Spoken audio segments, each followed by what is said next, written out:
I wanted to talk to you a little bit about yoga and meditation, because we've had a chance to practice together. We practiced together over the fall. Yep. And I know we've had conversations about accessibility in yoga, and I was curious if you'd share with me kind of what your experience has been with yoga and with meditation as well. Well, it's definitely been a journey. I've been exploring the practice of yoga for about, I think, 9 years now. And my journey started in Bikram. So, there's many things that you could say about Bikram, but it was one of the first things that brought me into my body, and like exploring that space in a different way than just like go sports. Because I had to stop playing sports because of chronic pain, and that's why I started trying yoga. I had some interesting experiences in the hot yoga world. Felt like I almost died a couple times.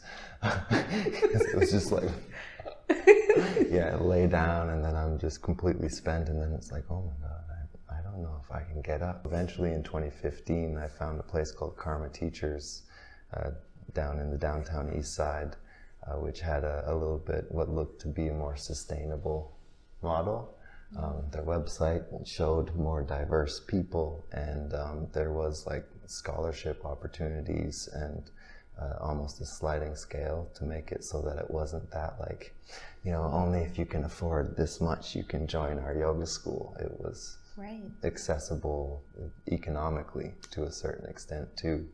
And in that practice, we did a lot of asana, a lot of movement, but the thing that really hit me the most was the theory, stuff about the 8 limbs, and the practice of meditation, and the concept of practicing karma yoga, more so than the physical practice and everything, but the spiritual, emotional, energetic practice is really what spoke to me.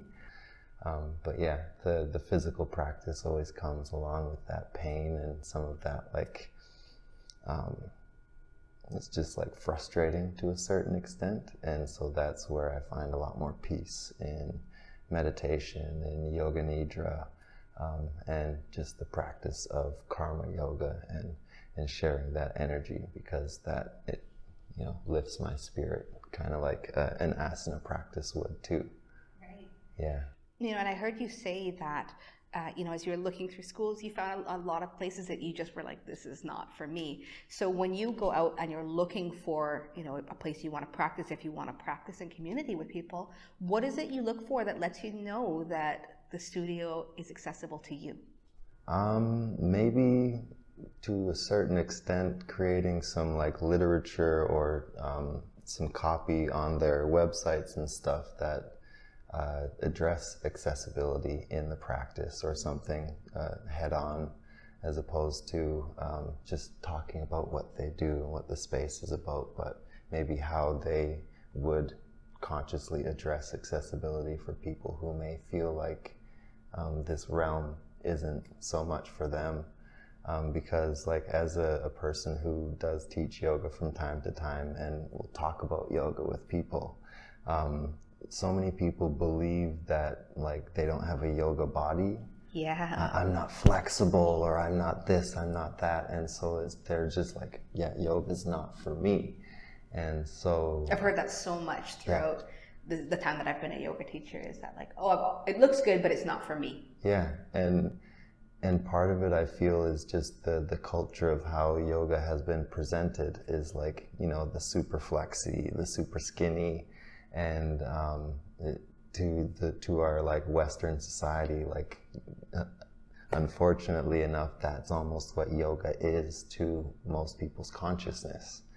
And so, I guess you could almost say like a more direct, conscious approach of like addressing those things out in the open with social media, with your website copy, that sort of thing, to make it so that you are being clear that your practice is grounded in a different space than yoga that we practice here in Turtle Island and the Western world colonized society that we live in. Right. I know for me, like a couple of things I look for is, are there diverse teachers? You know, like, because if there's only, you know, everyone looks the same, I know that they probably, you know, are not thinking about people who look like me or who have practiced like me. And then the other piece of it is, you know, are people using trauma-informed language? I think about this a lot, you know, as someone who's a survivor of violence. When people tell me, like, you have to be like this in your body, or tell me what my experience is going to be, that immediately turns me off. So when things feel more like an invitation to explore, to be curious about what my body is actually doing, that helps me feel really safe in a space. Well, that's definitely a huge part, is the language that people use. In my understanding of yoga, it's not something to be good at. Like, it's something that is a personal exploration of your energy, of your movement, of the way that your body works, and how your breath works, and how you can move energy mindfully, as opposed to like making sure that like your butt looks really good, or that like you can touch the floor with straight legs, and like, you know, certain like goals that we would see people practicing yoga for. You know, it's funny because I think in the West, it's like we look at yoga kind of through this fitness lens. And so all of the ideas we have around like being fit or being healthy get projected then onto yoga. Right. But Sri Aurobindo had said, all life is yoga. So I often think about, you know, what does it mean to take our practice off of the mat and into the world? Like, if I'm going to spend all this time developing awareness and consciousness, and I don't use that in my day-to-day life in terms of how I speak to people and how I care for my community, then what is the purpose of doing this on the mat? And so I think it's, you know, like he said, sometimes it can be motivating for some people, but it's nice to get away from that idea that, you know, it's a 30-day back bend challenge and I have a goal to reach, and the goal is strictly a physical or a body-based goal that maybe doesn't necessarily lead to the betterment of my community or the world around me. Yeah, because like, you know, stretching really good and getting a tight butt isn't helping the greater good. But, you know, working on yourself and becoming more present and more clear on your understanding of self can help the community. And so, yeah, the idea of what yoga is definitely has been muddled along the way, it seems like. So, Des, I know that you live with chronic pain because we've talked about this in class before. Why do you think it's important to see representation of folks with disability and also invisible disability in yoga? You know, there's so many things in a yoga class that a person with limited mobility could benefit from, because, yeah, everything isn't headstands and down dogs and stuff in yoga. So, you know, representation would really matter for a lot of people, because it would open up their mind that it could be something that they might be able to explore and benefit from, as opposed to it just being for a particular type of person. And, you know, as somebody who does have an invisible disability, there are, you know, from the outside, especially coming into a studio or into a place of movement, there are assumptions made about, you know, things that I can do. And, you know, when a teacher isn't giving options because they don't see somebody maybe who looks like they can't do something, and so they just assume everybody is able to do this and able to do this, able to do this. You know, it's just a place to teach from, almost being a little bit more humble as a teacher, and recognizing that everybody's ability is a little bit different. You know, one thing I think about a lot, and I often ask this for folks who are attending my classes, is like, what are your access needs? Because they could be so varied from student to student. And, you know, I don't obviously have the tools to meet every single person's, you know, needs. Not every single class is, you know, has ASL or, you know, is for people who are blind or seeing impaired. However, you know, I think if we don't even bother asking and we just make those assumptions about what people need, it makes it hard to ever meet anybody's needs. And, you know, if we make it so that they have to do it their own, it's like, you know, if blind yoga is not a thing, and it has to be a blind person that has to like take the initiative and be like, you know, we have to make it for us too. That's one of those things where maybe the whole process hasn't been thought out as well as we want it to be, because yeah, we're forgetting that, you know, it is for everybody. Right. Yeah. And then that labor then falls on somebody who's living with disability to have to then do all the work of creating a space that they can benefit from, which is, you know, some folks want to do that, but not everybody necessarily wants to go out and have to be creating spaces for themselves. Yeah. Yeah, there's definitely an aspect of there are people who have the abilities to do these things and make it accessible for other folks that, you know, maybe could shift their focus so that that is something that is considered all the time.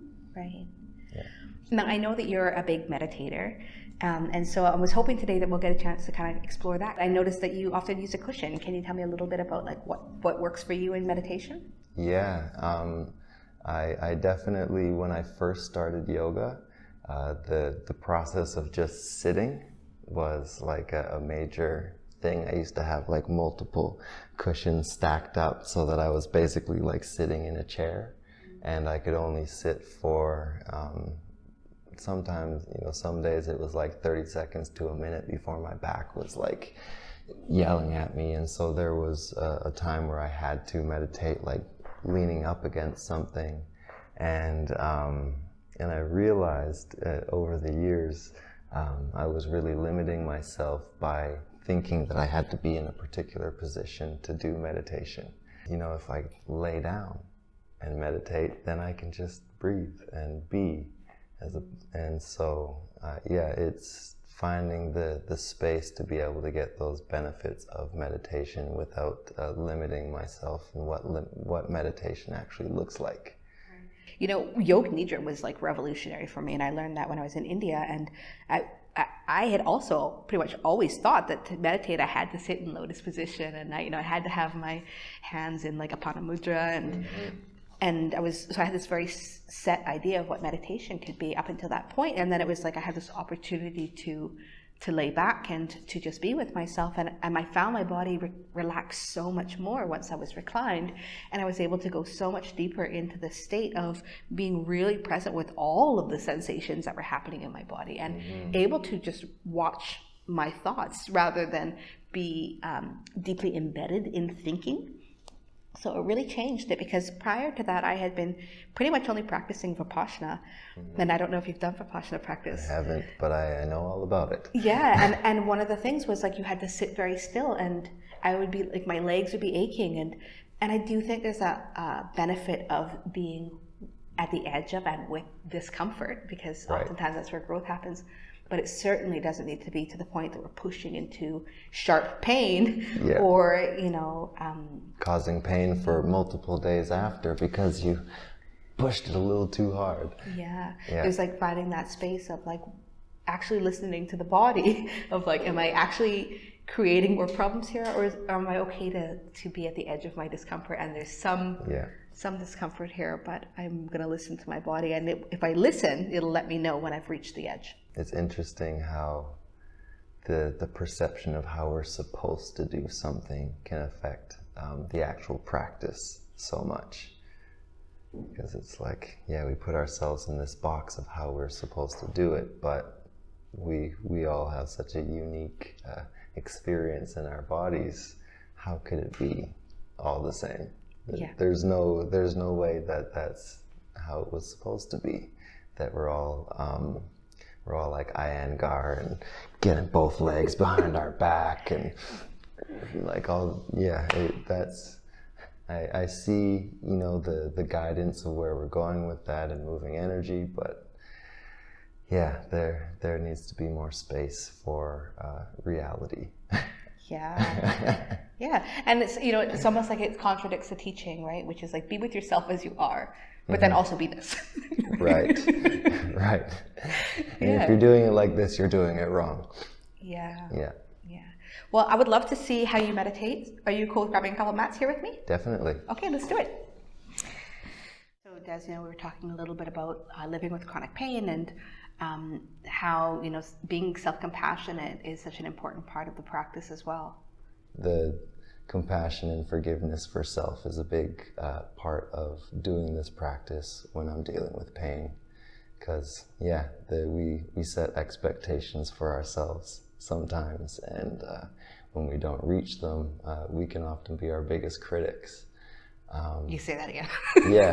I and for a long time I was very much a very harsh critic of myself, and so that's been part of my meditation practice, is working on forgiveness of others, but also of myself for things that the shoulds and the things that I think I should have done or could have done and did wrong, or didn't do enough of. Everything else is so harsh on my body out in the world.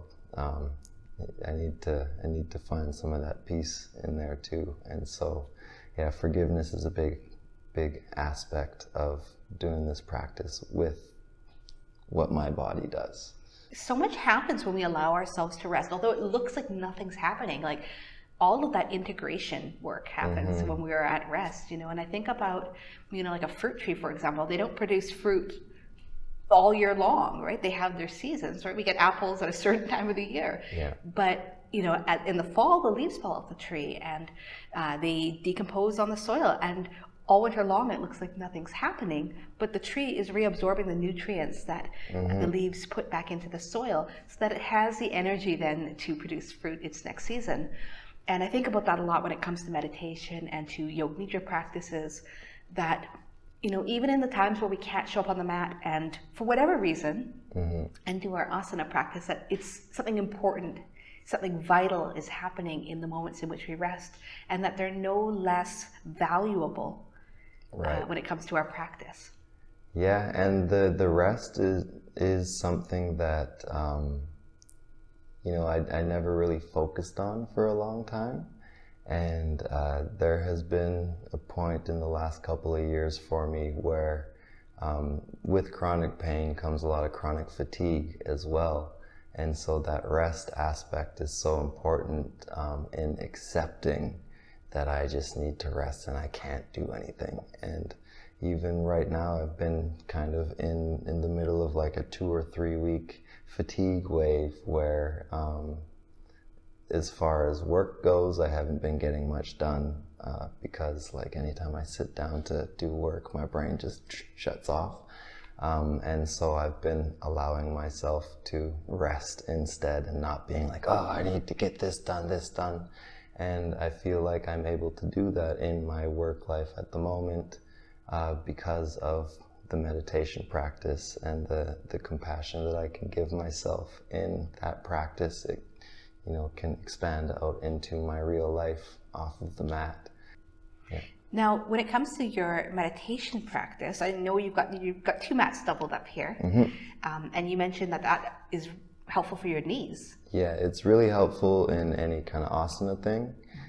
If there's any kind of knee contact on the ground, I have very sensitive joints because of my arthritis, and it will take away from an asana if I am have to kneel on something without the double mat. And so either a thicker mat or a double mat, or often I have a little cushion at home that I use when I'm if I have to kneel or do any kind of kneeling posture, because it's not worth it otherwise for me. Right. And then when you're in like a seated or more still meditation, what kind of mat or what kind of cushions do you like to use? So I always have to have at least one thick cushion for sitting on. The one that I use at home, my favorite style is this kind of heart-shaped one. Kind of cradles your butt. So the crescent shape. And that's for if I'm sitting like this, if I'm at a point in my body where I feel like I can sit. I always have to have a cushion, and I prefer the crescent-shaped one just for how my body sits on it. I like them too, because I feel like I've got a big bum, so I like to have some space for my cheeks to spread out. Well, for me, it almost feels like it gives me a little bit of support for my legs on the outside because I'm not flexible, and so there's a certain element of like, you know, this is almost a groin stretch for me, and so with this type, it will offer a little bit extra support, whereas with like a round one, I find that the center, the point of contact is too small, and then my legs want to just like overextend a little bit more, so it's not comfortable. Right. And so yeah, it's just that little, even though it's just a subtle shape change, for me it adds a lot of support. Right. Do you ever use blocks under your knees when you sit in meditation? Yes. On days where I have a lot of extra tension in my hip flexors or psoas, I'll either use a cushion or blocks and shove that in there so that I can actually relax into the position without having it be like a fight or a pain thing. Right. So Des, I have something special for you here because I know that you've brought some meditation cushions to class before, but here I've got a meditation chair. So these are really great because you can open them up, and then, you know, get them to the angle that you need them. So I'm curious, would you like to try this one up today? I would love to. There you go. Thank you so much. All right, so let's see.